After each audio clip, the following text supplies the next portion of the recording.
Hello, hello, hello. How's everybody doing out there today on this beautiful Friday? For those of you here in, I guess, Maryland, it's hot as hell. But after an extended break, and I'll definitely be breaking down some stuff for you for what we did. We had a vacation that me and the kids went on, like a big family vacation. We went to Pigeon Forge, Tennessee. Had an absolutely great time, um, and it was great to kind of like it wasn't just me and the kids. It was like my parents and then my aunts, my uncles, some of my cousins, and then now they've got kids. They brought their kids. It was a great time, and it was a great time to kind of like get away from not just work, right? It was great because I feel like once you take these like vacations, when you go away, you kind of get to like everything else shades away, right? Like for my son and for me, right, the gaming system stays at home. For my daughter, right, like her friends stay back here in Maryland. We were able to kind of like just reconnect as like a family, have some fun. We went to like the WonderWorks Museum, which had like a bunch of different interactive things that the kids could do. We could do together. Was amazing. We did Titanic Museum. We did the Hatfield and McCoy dinner show, which was awesome. The kids absolutely loved that. I loved it too. Um, and it was great to kind of like my brother was there. He's always busy when it comes to like work, so he doesn't really get to see like the kids that often. So it was great to have him. Like he was there. He was able to spend a lot of time with the kids and stuff of that nature. And then we came back, had a week, and then we had Fourth of July, of course. So happy belated Fourth, everybody. That's also my son's birthday. Is actually that same weekend. Um, so we were able to like celebrate that, and now we are back on the grind, and I'm happy to be back. I'm happy to be in front of you, wonderful people, once again. For those of you who don't know me, my name is Justin. I am the founder here of Focus Fathers, and there was a point in my life where uh, I reached a point in my life where I felt like there isn't a space, at least not enough spaces, where fatherhood is not only talked about but championed. Um, and it's tough for us as men, as fathers, to kind of ask questions. So I just pinched my hand really badly. Ask questions about fatherhood, how to handle the ups, the downs, the lefts, the rights, all everything in between, and a place where we can just be fathers without the outside world kind of coming down on us, crushing us. Because let's not pretend that it's easy. It's not. Like there's aspects of it that are easy. Like when you're in your own little bubble, when you're in your house, it can be easy. But when you're in the outside world and influences from this place and that place, and you see this TikTok or this reel or this Facebook post, trust me, I get it. It's not exactly all sunshine and rainbows. Um, just to give you guys an update, we will be back again every Friday night. From here on out, if I miss a Friday night, um, we're trying to. First off, we're trying. I know we're starting a little early. Two reasons: one, college football game dropped. Two, I'm trying at different times to see which works better for people. Um, I don't want to interfere with some other people that I know who stream around that 8 o'clock to 9 o'clock hour. So I felt it might be earlier for me to start. Might be better for me to start a little earlier on a Friday, maybe like a 6:30, maybe like even 6, depending on how dinner and stuff goes with me and the kids.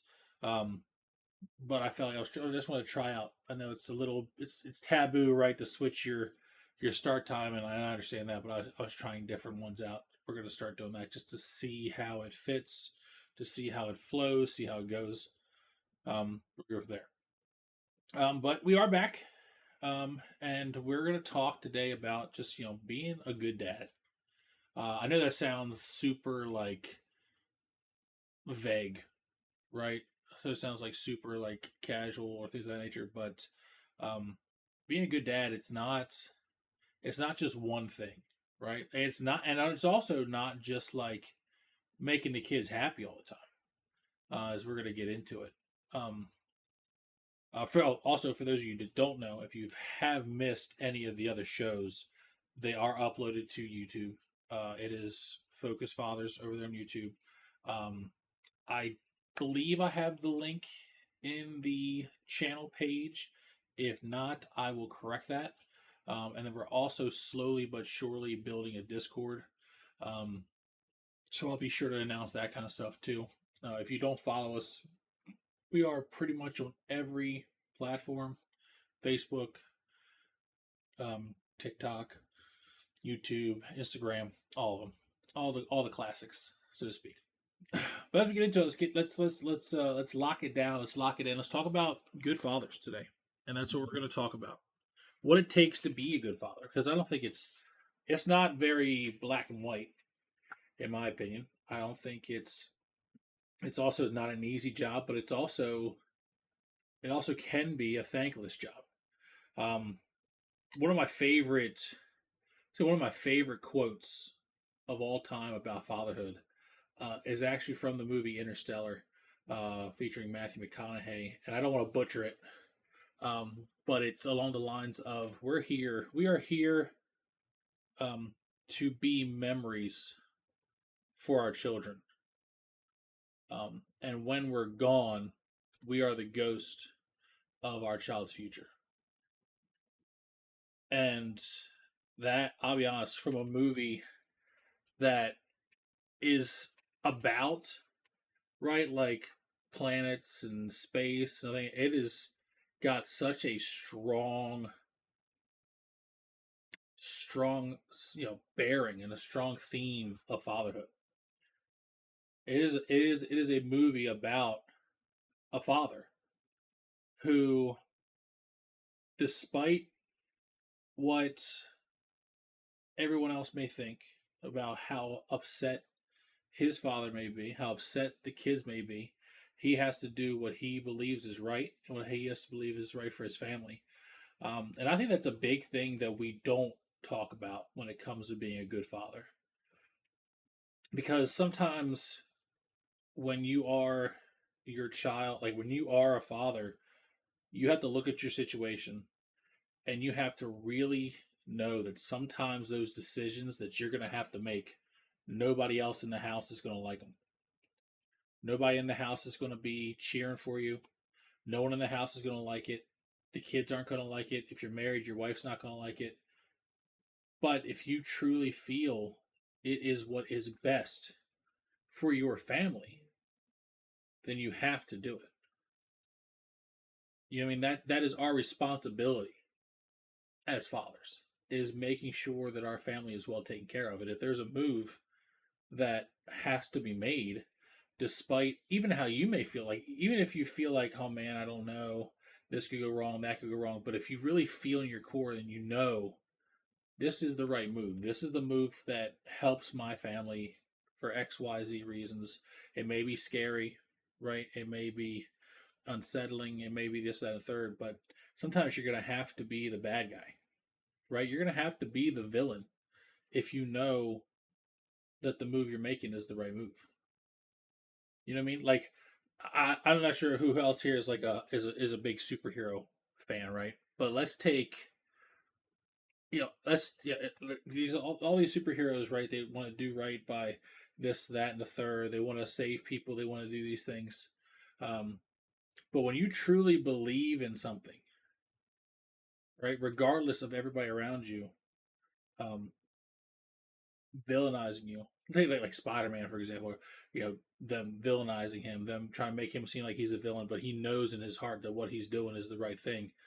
He knows he's helping people, despite what everyone else, or not everyone, but like a lot of people were viewing him as this, that, a third, a vigilante, things of that nature. Like when you have that conviction, when you have that responsibility to your family to do the right thing, you have to have a backbone to be the bad guy in some people's eyes. You have to. And if you stand around and you wait for everyone else to come around to your idea, sometimes that takes too long and that moment pass you by. So you have to be willing to lay down your reputation, to lay down, whether it's a career change, whether it's a moving to a different state, whatever it is, right?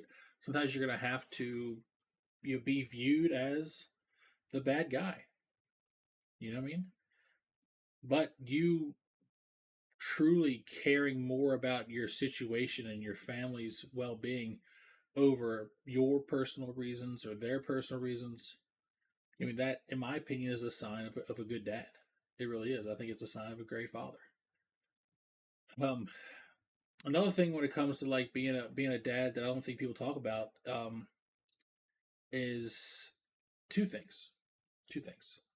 Um, One thing I think that we have to realize, and it's a big thing for me. And yeah, I may like here and there, maybe a little bit, like do this, do that, and the third when it comes like the kids and yelling. I'm not a big yeller.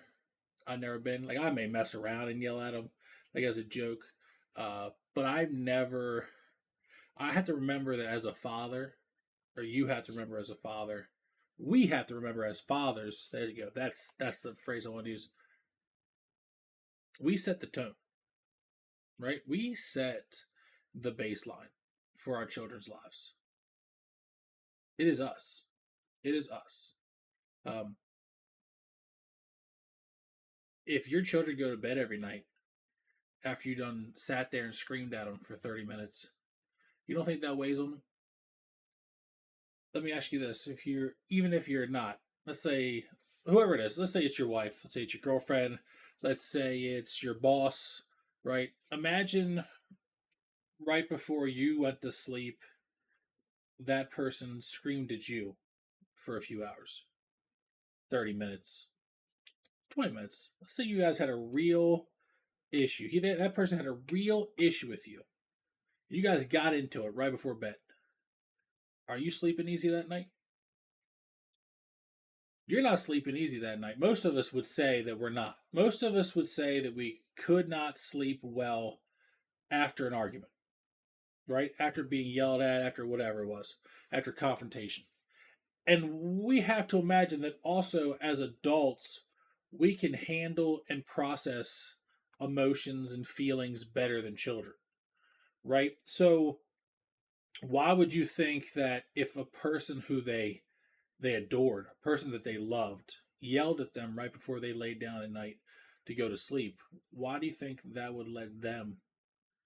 Why do you think they'd be able to rest easy if you did that to them? And now that I brought it up, how do you sleep easy knowing that you did that to them?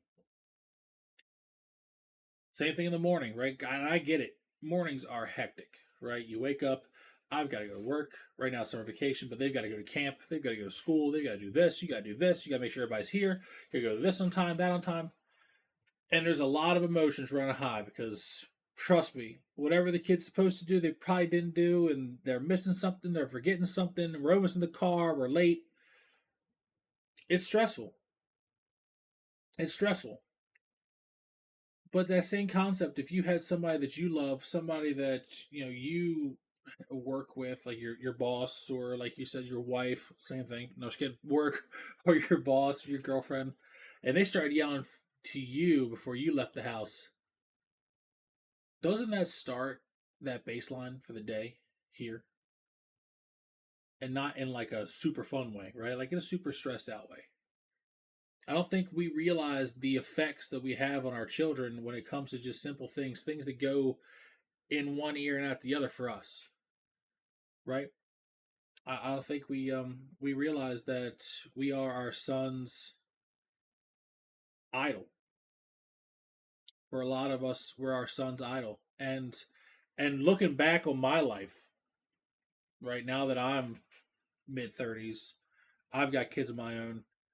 Um, when you're a kid, I mean, your dad is like your hero. If he's around, right, your dad is your hero. He is, he's Superman. You know what I mean? He's Superman. Then you get a little older and you become a teenager and you become an absolute.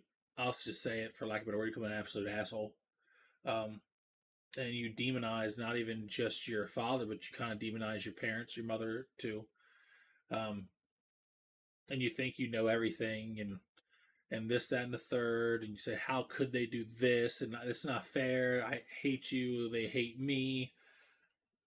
You go for that for a while, and then the third one, and it's the one I'm in now. And it's the one that I think a lot of us as fathers, as adults now ourselves, your father gets a little older, right? Like, life is fleeting. Life is short. Um, things aren't always going to be this close, right? You're not out of the house. Maybe you're not in the same state. You know, things of that nature. But you see your father in a different light. You see him as like as a dude, as a man, and you realize he had enough going on. He's just a man, and he had so much going on, trying to do this for you, trying to do that for you, trying to make sure you're taken care of in this way, make sure you're taken care of that way, and um, you realize that all you did was add stress to that man's life, and that's all he was. He was a man. He's human, and that's that third stage, right? You realize that your hero, the person you idolized as a kid, the person that you demonized as a teenager, is just a man with flaws, just like you. He's no different, and all you did in those demonic years is add on to it. And he took it, right? Like you know, I mean, for a lot of fathers, they just kind of, yep, they just do their best. It didn't change it, right? You still had a roof over your head. You still had clothes on your back. You still had a food on your table. It didn't matter. But it goes back to that same concept of setting the baseline. In that aspect, you set it for your father, and you put the stress up here. It all comes full circle. It all comes full circle. And then for those of us raising daughters, you know, I had to remind myself that there's going to come a time where she doesn't want to be glued to my hip. Um, you are your daughter's first love. There is there's no other way to say it. You are your daughter's first love, and you remember that. You remember that when you're treating her like the princess she is. You remember that when you treat other women around her like the queens that they are, because she's watching you and she's learning how a man should treat a woman by watching you. And when I tell you that my daughter, like I said, is glued to my hip, if I'm not downstairs in this room doing this show or playing a game, she is right there next to me. I can't breathe without her right next to me. And I remember I have to remind myself that there's a time, right? Like, she's gonna want nothing to do with me. You mean she's there's gonna come a time where she is in no way, shape, or form gonna want anything to do with her father. That she absolutely is gonna be too cool for me, and all she's gonna do is hang out with her friends. All she's gonna want to do is do this and do that, and there's gonna be boys, and there's gonna be all kinds of stuff. So if I'm if I can give you one like lesson or one piece of advice, um,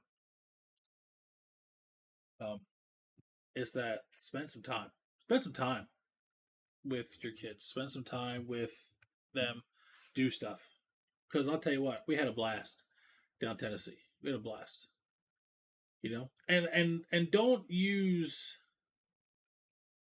your parents like I said, we talked about a little bit ago about how your father, maybe he has some flaws himself, right? Like, don't use that as an excuse of how you parent.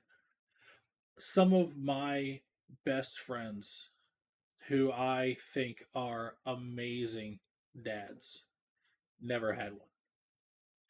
Some of my best friends who don't aren't even dads yet. They're just people didn't have a dad. So you can obviously parent in spite of that. Don't use you not having a father figure as a reason you can't parent, right? I don't no one should do that.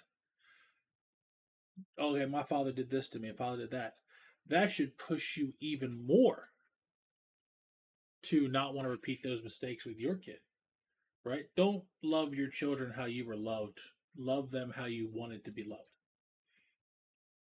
That'd be another piece of advice I give to you. Um, but like I said, setting the baseline is definitely one aspect of how we can be good fathers. Um, next up, I would like to also say that, like, I don't know, for those you don't know, me personally, I'm a single father, um, and I do certain things a certain way because I want to be the one who raises my children. I don't want to be just the provider, right? I don't want my children to look back and say that all my father did was, yeah, he loved me, but all he really did was he kept a roof over head. And I'm not. Let me just say, I'm not downplaying that. Like, that's a big thing. Keeping a roof over your head, keeping your children fed, keeping them clothed. All that is a big thing for sure, right? I'm not in no way, shape, or form am I downplaying it. But that's being a provider, right? Like, that's being a provider. That's not the whole. Being a provider is being a part of being a father. It's not the whole thing. In no way, shape, or form is it the whole thing. It's being a part of it. So for me, like I said, you can't just do that and think you're being a father, right? You're doing it. You're doing part of it. Let's carve out some time. And trust me, I have come home and I have been dead tired. Like, so tired that, like, I'm having a hard time keeping my eyes open. And my daughter will come to me and she'll be like, "Can we watch a movie?" And I'm like, "Yeah, yeah, of course we can watch a movie." Sit down, watch a movie, and I catch myself falling asleep. She catches me falling asleep. You know what I mean? It's hard. It's hard to be everywhere and alert and awake and in it all at once. Trust me, I know it's not easy. But we gotta strive to be better. We gotta do things differently. Like, I don't have a solution for you being tired. Um, but when you can make time, you need to. When you can make time, you gotta make time. I mean, that's one of the things I would definitely say is that we have got to make time for our children, make things around us. I uh, I know there's a lot of fathers out there who they pay for dinners, they pay for trips, they pay for gifts and toys, um, they pay for bills, and no one ever says thank you. No one's ever grateful. You know,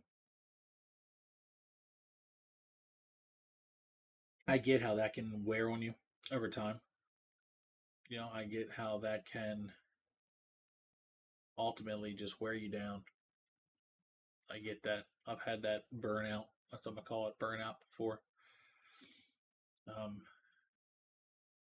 Listen, you are a good father. If you care about your children in ways that are more than, but also include providing for them, right? And when we talk about providing for them, we got to talk about not just financially, but emotionally, right? Emotionally, physically, mentally, intellectually. That's what a father does. A father provides in more ways than just financially. Like, I hear this phrase all the time, right? I want my children to have more than I had. And I agree 100% with that statement. I want my children to have more than I have, without doubt. without a doubt. But I want them to have more than I had on every level, right? Like I feel like a lot of people mean that like I bust my ass so that way my children can have this opportunity, that opportunity, this opportunity, that opportunity. And that's amazing, and I feel like we should all strive for that. We should all strive to give our children more than we had.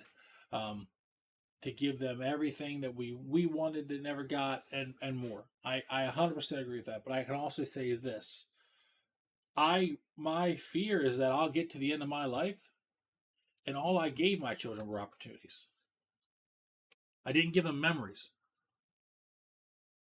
You know? Like I can't wait for the day. Obviously, I'll probably be long gone from this world by the time it happens, but I can't wait for the day where my kids, they're grown up, and their kids ask them to tell them a story about their grandpa. And I don't want them to say, man, oh, your grandfather, he worked a lot. He did this and he did that. I want my children to say, man, your grandfather, he was goofy, right? Like I remember when your grandfather did this, or I remember when your grandfather did that. For example, my grandfather on both sides of my family, my mother, my father, my mother's side, and my father's side, um, I have very distinct, funny stories that I can tell about both of them. Right, like my grandfather passed away last year on my father's side. Um, and the running joke was he was going to outlive us all. The man was in his not like it was in his yeah he was going to outlive us all. That was the running joke. Um, but the family got together before like the funeral and things and talked to the preacher, talked to the pastor about different things that he had going on and different stories to tell. And it was just one funny story after another from everybody around the room. Whether it was the goofy way he did this, or his fishing trip stories, or you know, different stories about like how he talked and things of that nature. I mean, it was funny, and having my two children there listening to stories about their great grandfather that, in all honesty, they didn't really know that well, just because he wasn't around for them as much as he was for me, and things of that nature. It made me smile because I only hope that when my children are in the position that I was in, that they have something to tell them, and that's what I strive for. Not just, like I said, and not just. I'm not dogging. I'm not putting down striving to give your kids a better life. I'm not in any way, shape, or form. Trust me, I'm not. I wish I can give my children a better life. You know what I mean? That's what I strive to do. But I know there's a limit. There's a balance. And you're gonna have cool companies and corporations. They won't even hire you if you even mention the concept of work life balance. Right? They'll be like, "What are you talking about?" But it's important. It's important. They can say whatever they want to, right? They aren't raising my children. I saw I saw a video of some crusty ass um millionaire or billionaire or CEO or something going, "Oh, if you even mention work life balance in your interview, I won't hire you." That's fine, dude. I'll be honest with you. That's fine because obviously whatever you're selling, whatever like your corporation is doing, that's just not for me. It's not for me and how I want to raise my children because that's what I want to do. I want to raise my children. I don't want someone else to do it. I want to be the one that, tucks them in at night. I want to be the one that takes them to field trips and tells them stories. And I'll tell you what, I've been to some field trips and they sucked. But I still remember going on field trips and my dad coming, right? I don't remember a lot of the details of the field trip at all. But I remember there was a field trip. I remember we had a great time and my dad was there. You know what I mean? I remember those things. Showing up. We champion that more than anything, and we're going to continue championing that more than anything on this channel is showing up for your kids. And if you're in a situation where someone whether it be the mother or something that is trying to prevent you from seeing those children. You need to fight for your rights as a father. You need to. It is that imperative. Um, and that's another sign of a good father, because that's something we talk about normalizing. That's something we need to normalize. That's something that we absolutely need more of in this country. We need more of in these households. We need fathers fighting for their children. I don't care the financial situation. I don't care if you have to go like the state attorney route, whatever you have to do. If you have to go there and represent yourself, I get it. But I would tell you right now, I'd rather go to court, swing and miss, knowing I swung, than just accepting life as it is, where I never get to see my children because of this, that, and the third.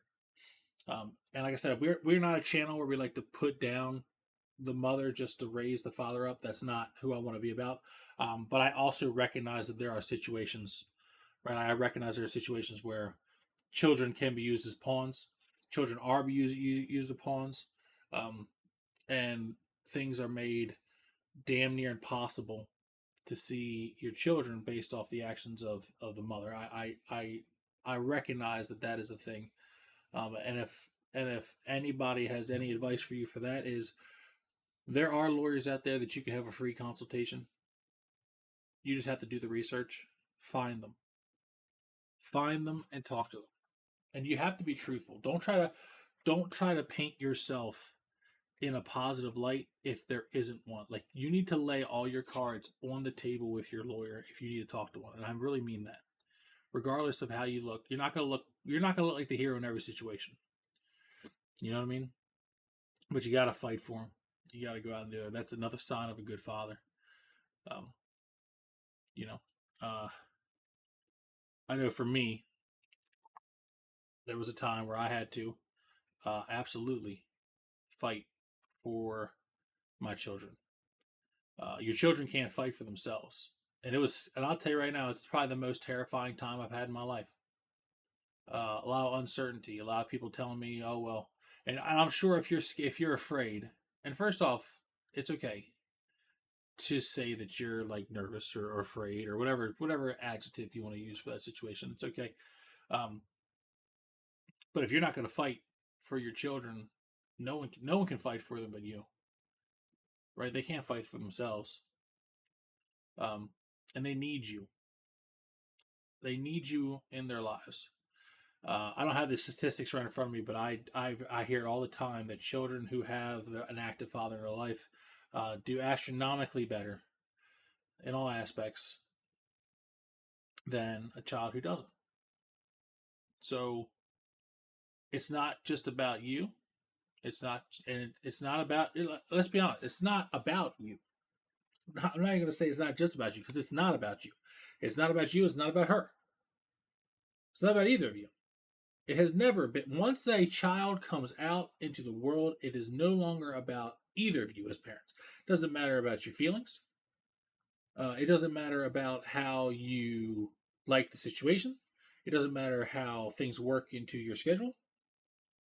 You make them work because it's no longer about you. It's about those children or that child.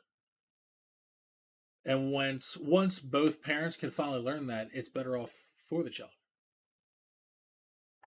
We can't keep having these cycles of parents who, how should I phrase this, uh, who think that they are the end all be all when it comes to their kids, when there is another parent who is healthy and trying to be a part of the kid's life. And you know what? Shout out to those dads, right? Like, shout out to the dads who are trying. Shout out to the dads who are trying to make things work. To the dads who are trying to bend over backwards and do this and do that to see those children.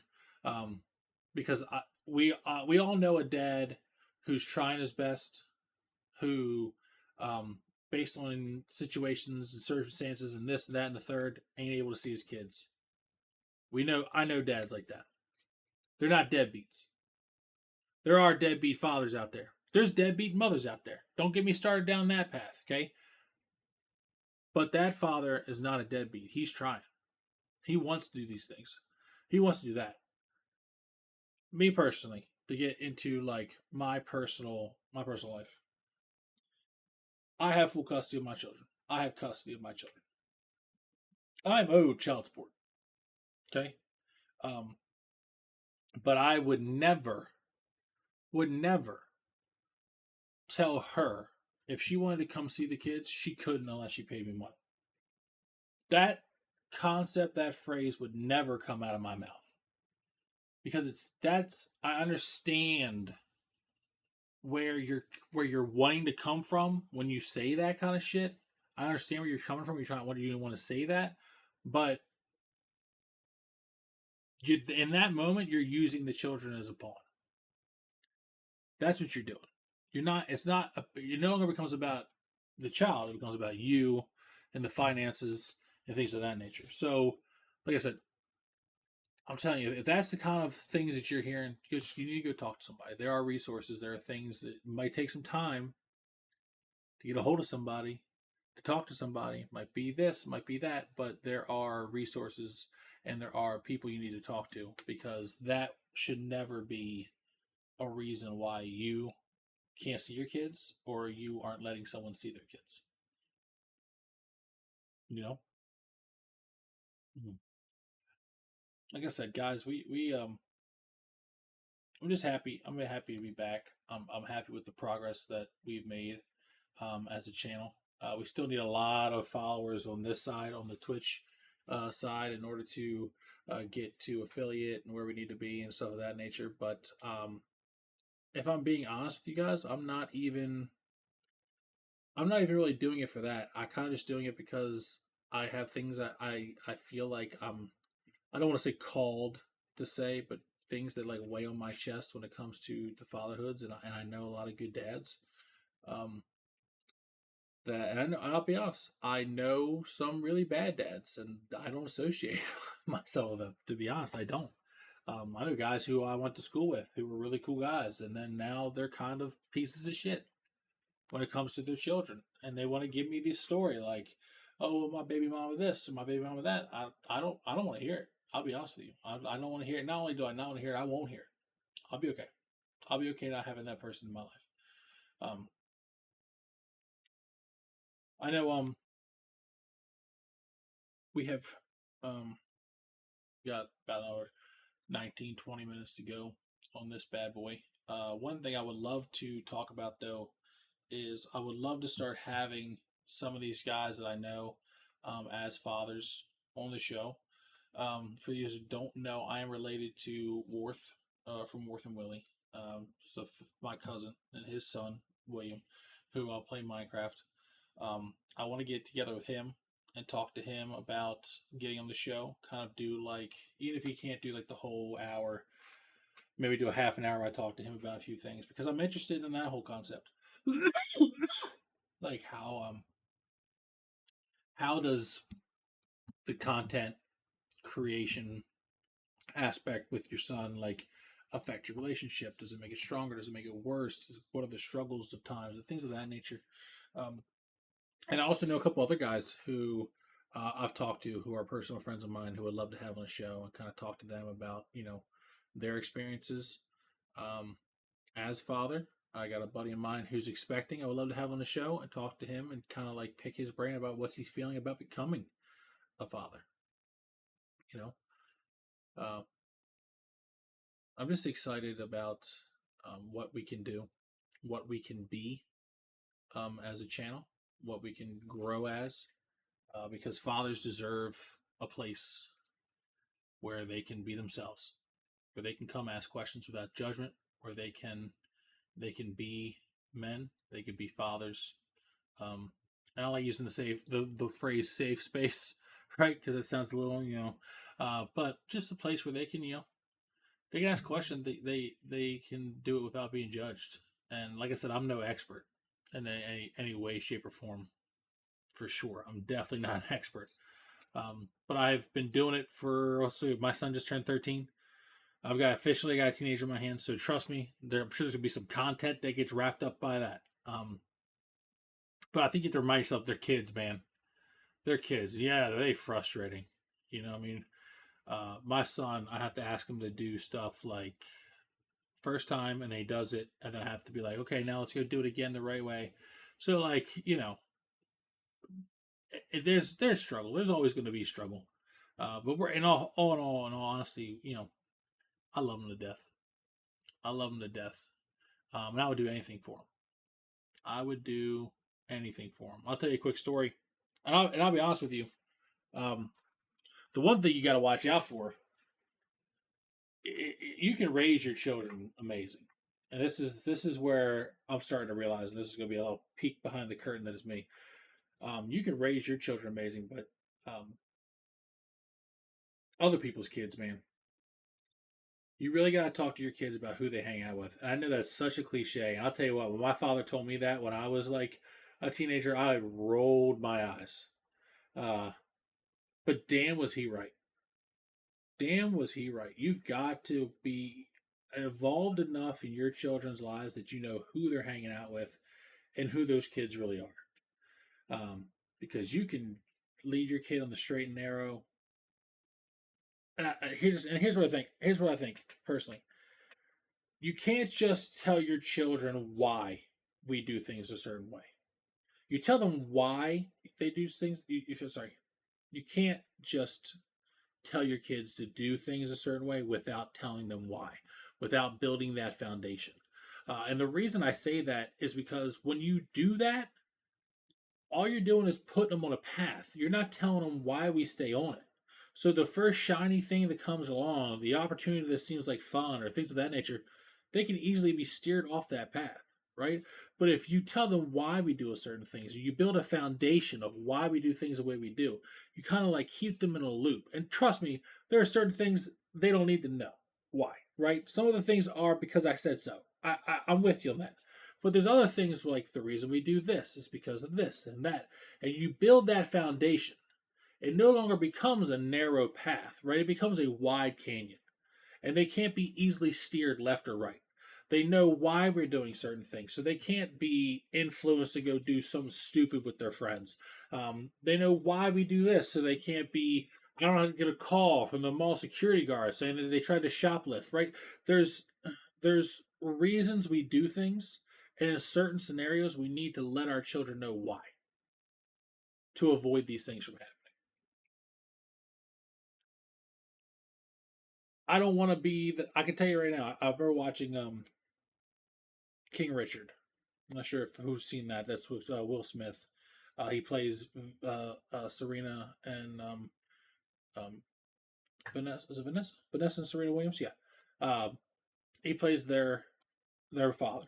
Um, and there's a scene where the neighbor calls uh, the cops or CPS or someone on the family because the girls were practicing out in the rain. And she was like, "We're too hard.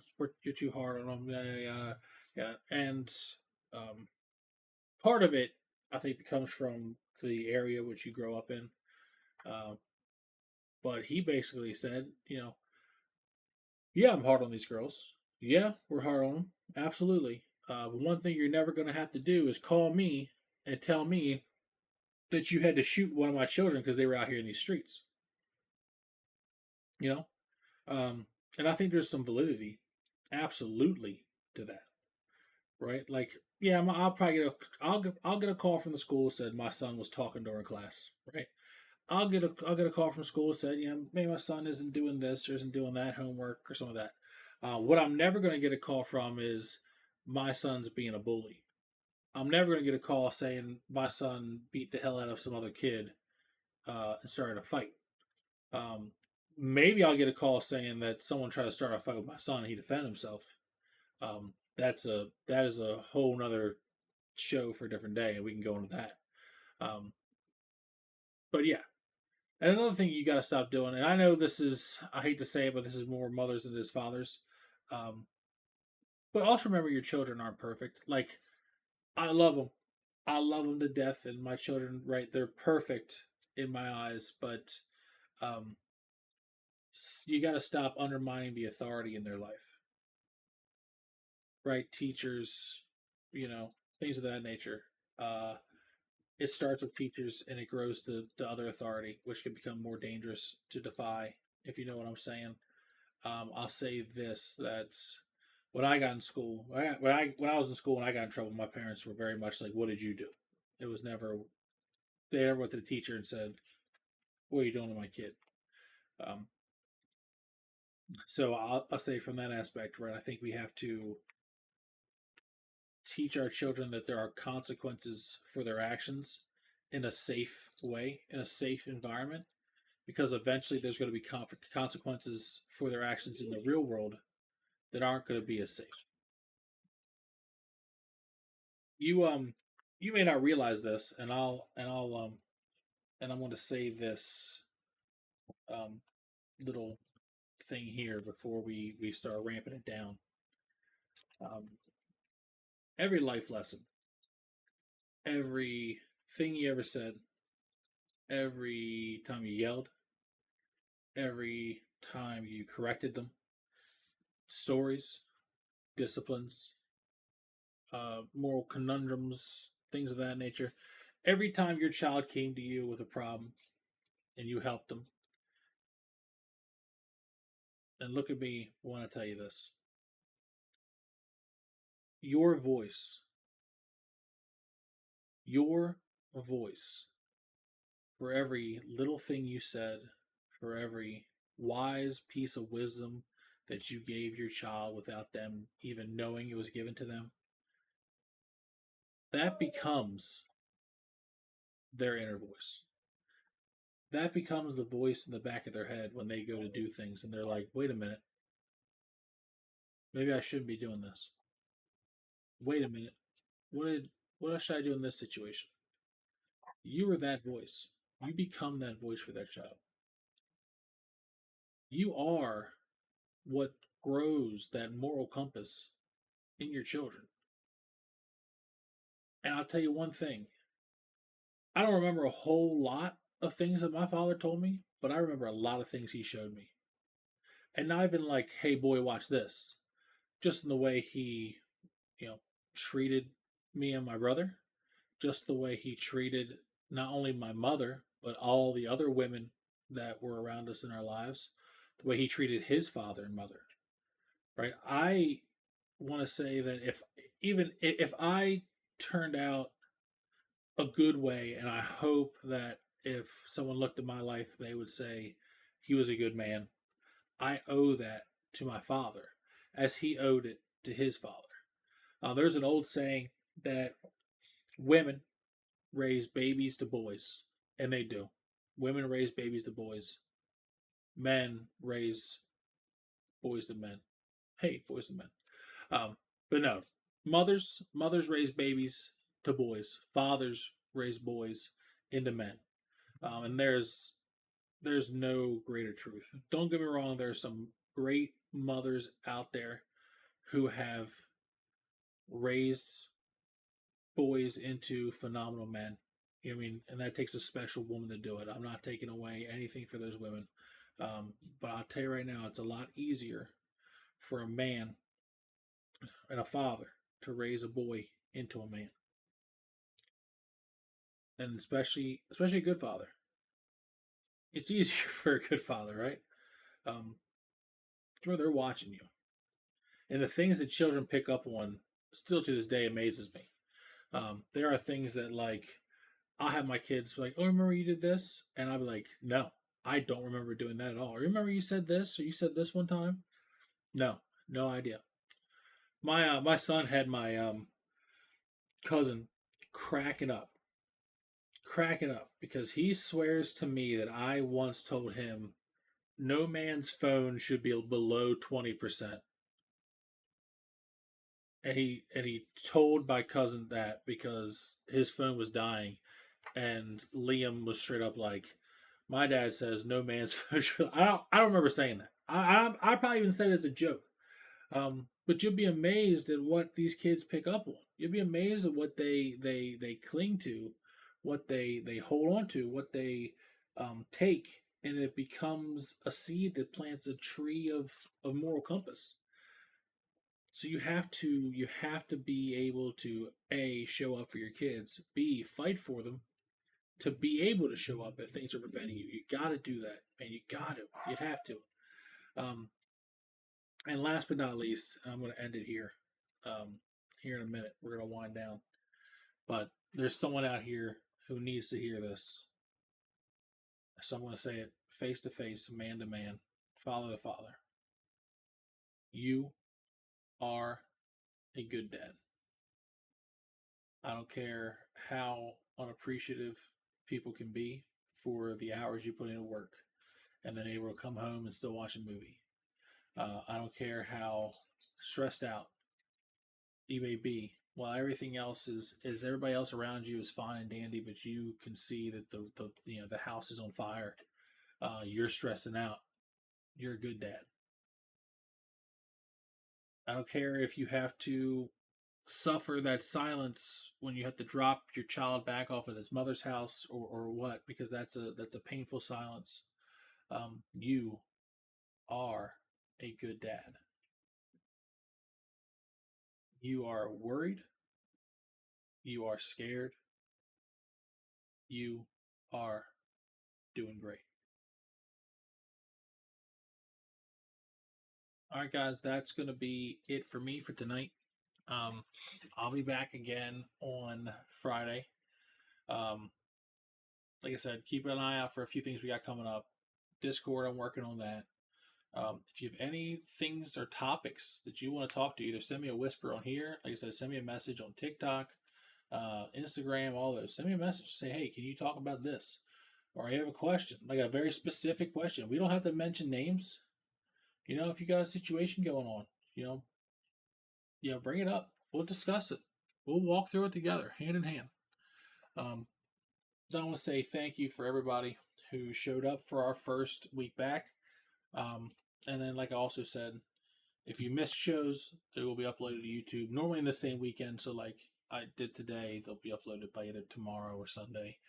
Um, and if I miss a Friday, we're going to either make it up on a Saturday or Sunday. So keep an eye out for those announcements as well as interviews I got coming up. I'm going to be talking to a few people to get them on here, figure out how we can make that work. I'm excited for that as well. All in all, I think we got to remind ourselves that we are also human, just like our fathers before us. And even though things aren't exactly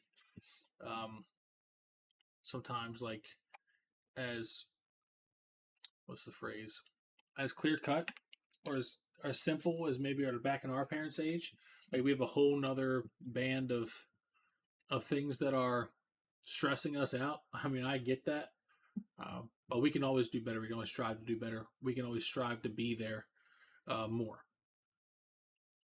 So with that, I'm going to say good night, guys. I appreciate everybody stopping by. Um, let me know how you liked the new start time. If you liked it being a little earlier, if you think it should be later, like after 8 or 9, like if you think it should be at 10 o'clock, let me know. Like I said, we're going to try some different time slots and see how it goes. But until then, I'll say I love you guys. I say thank you, and yeah, you guys are dismissed. I'll see you.